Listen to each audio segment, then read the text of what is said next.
प्यारे बच्चों, अभी मैंने आप लोगों को पहले वीडियो में निबंध लेखन की कला, एक अच्छा व्यवस्थित निबंध कैसे लिखा जाए, इस विषय की जानकारी दी। विद्यार्थियों, अभी मैं आप लोगों को रचना विभाग से संबंधित प्रश्न बता रहा हूं। अभी कहानी निबंध, इसके बाद मैं आप लोगों को अगले वीडियो में आपका जो है दूसरा संबंधी प्रश्न बताऊंगा, जैसे अपना विज्ञापन है, वृत्तांत लेखन, इसकी चर्चा करेंगे। अभी मैं आप लोगों को एक निबंध की रूपरेखा कैसे आप तैयार करेंगे परीक्षा में, ताकि आप अच्छा निबंध लिख सकें, इसकी जानकारी दे रहा हूं। यहां पर एक मैं विषय दिया हूं। मान लो आपको निबंध आ गया विज्ञान, वरदान या अभिशाप। अक्सर प्रश्न आता है विज्ञान के चमत्कार, विज्ञान, वरदान या अभिशाप, प्रदूषण, भूकंप, ऐसे विषय हैं जो लगभग अक्सर परीक्षा में पूछे जाते हैं।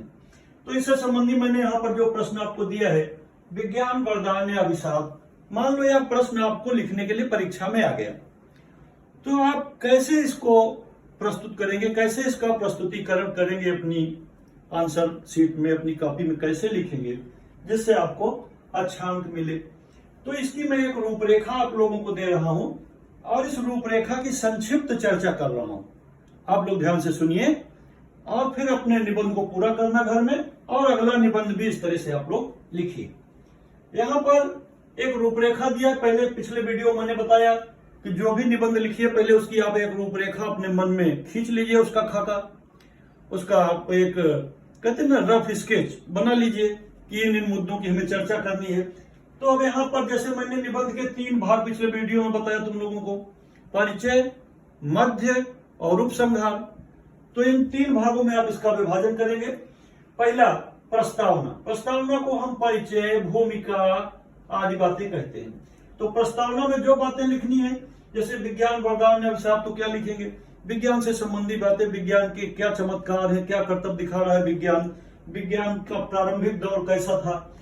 फिर क्या बातें आप प्रस्तावना में लिखेंगे? विज्ञान के क्या आज हमारे घरों में, हमारे जीवन में, हमारे वातावरण में चारों ओर क्या उसकी उपयोगिता घट रही है, किस तरह से विज्ञान हमें प्रभावित कर रहा है, ये बातें आप प्रस्तावना में लिखेंगे।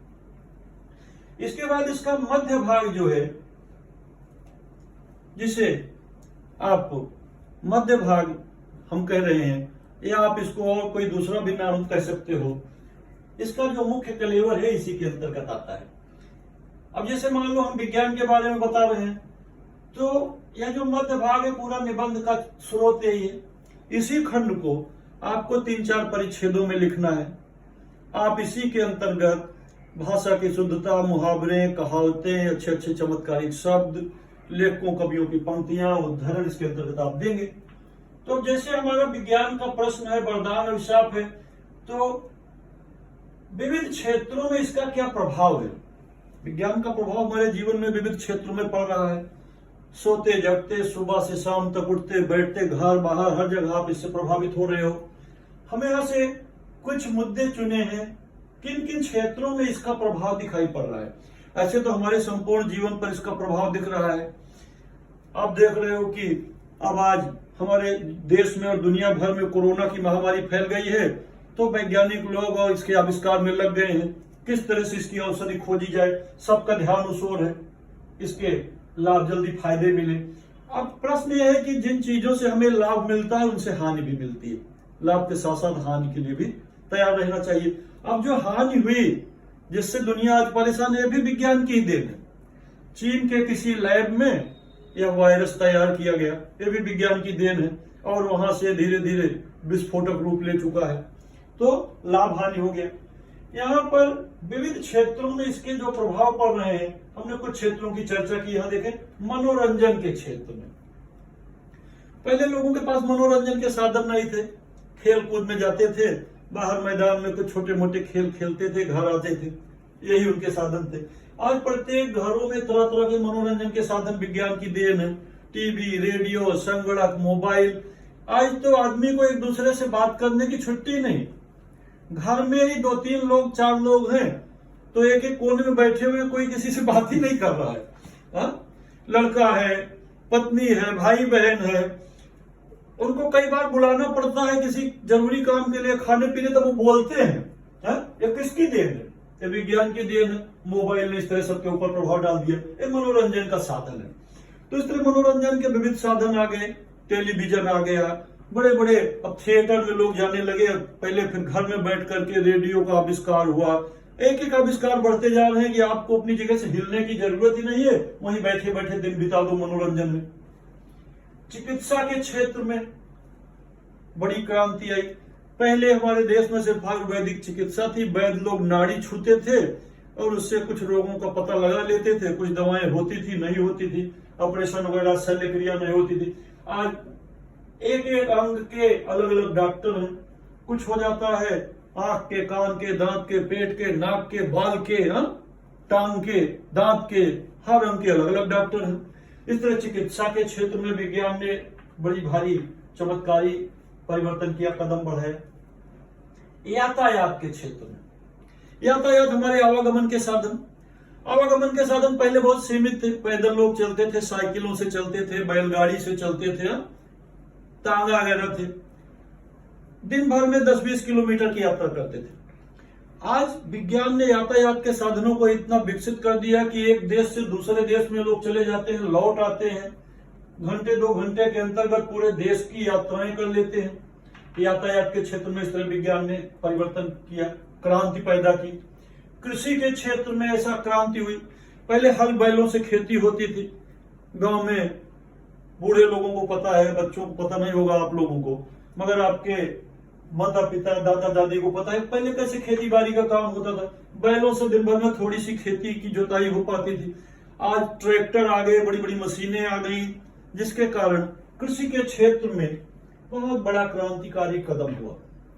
संचार के क्षेत्र में कम्युनिकेशन, पहले के दिनों में एक चिट्ठी भेज दी जाती थी, महीनों लग जाते थे चिट्ठी पहुंचने और उसके जवाब आने में, तब तक पूरी घटना घट जाती थी। कोई व्यक्ति बीमार रहता था, उसकी सूचना देने के लिए लोग चिट्ठी भेजते थे, आदमी मर जाता था, उसका क्रियाक्रम हो जाता था, तब तक चिट्ठी पहुंचती नहीं थी। आज क्षण भर में संचार के साधनों से आप बैठे बैठे चित्र सहित बातचीत कर सकते हो, मोबाइल पर मैसेज दे सकते हो। आज तो ऐसी हाल हो गई कि कुत्ता भूंकता है कि 4 लोग उसके मुंह पर माइक लेकर, भैया कुत्ता भूंक रहा है। ये क्या है? ये बढ़ते हुए संचार के साधनों का प्रभाव है, जो कि विज्ञान की देन है। तो इस तरह विज्ञान ने विविध क्षेत्रों में काम किया है। तो आपको इस तरह से इसको मध्य भाग को विभाजित कर देना है 4-5 खंडों में, और इसके बहुत सारे क्षेत्र हैं। आपका निबंध कितना बड़ा है, कितना आपको लिखना है, उसी हिसाब से आपको इसको बढ़ाना है। फिर वहां शब्द मर्यादा भी है, 80 से 100 शब्द है या 300 शब्द है, उसके अनुसार आपको लिखना है इस क्षेत्र को। और फिर इसके बाद इसका जो समापन है, उपसंहार, अंग्रेजी में जिसे कंक्लूजन कहते हैं, निष्कर्ष कहते हैं। यानी आपने जो पूरा निबंध लिखा उसका निष्कर्ष क्या निकला। उसका निष्कर्ष ऐसा ना निकले कि खोदा पहाड़ तो निकली चूहिया उसमें से, यानी जितना बड़ा पहाड़ खोदे उतना बड़ा उसमें से निष्कर्ष भी निकालना चाहिए। तो इस उपसंहार या निष्कर्ष के अंतर्गत आप प्रस्तावना और इस मध्य भाग में जो कुछ बातें बताए हुए हैं, इसका सार यानी सारांश, इन सब की महत्वपूर्ण बातों को यहां पर समेटते हुए आपको अपने निबंध को पूर्ण करना है। इस तरह से आप एक अच्छा निबंध लिख पाएंगे, परीक्षा में वह निबंध प्रभावी होगा, आपको अच्छे अंक मिलेंगे, और एग्जामिनर आपका निबंध जब पढ़ेगा उसे लगेगा कि हाँ, किसी अच्छे विद्यार्थी ने इसे लिखा है। मगर ध्यान रहे, सुंदर अक्षर बनाइए, राइटिंग अच्छी हो, भाषा की त्रुटि न हो, शुद्ध लेखन करिए, विराम चिन्ह, क्वेश्चन मार्क जहां पे जैसे लगना है वो लगाइए। बीच बीच में आप उद्धरण वगैरह दीजिए, मुहावरे कहावतों का प्रयोग, कोई कविता की पंक्ति याद आती है, दोहा, छंद आदि कोई याद आता है आप लिखिए। इस तरह से एक बढ़िया रोचक निबंध बनेगा और आपको उसमें अच्छी सफलता मिलेगी। प्यारे विद्यार्थियों, तो इस तरह मैंने एक निबंध की भी चर्चा की, रूपरेखा की चर्चा की। अब आप लोग इस तरह से आगे, यदि जब आपको निबंध लिखना रहेगा, जो भी निबंध परीक्षा में आएंगे, तो इस तरह से आप रूपरेखा बना करके उसके मुद्दों के आधार पर बढ़िया निबंध लिखेंगे, ऐसी मुझे उम्मीद है, मैं ऐसी कामना करता हूं। और इसी के साथ अपना आज का यह अध्यापन कार्य समाप्त करता हूं। धन्यवाद विद्यार्थियों।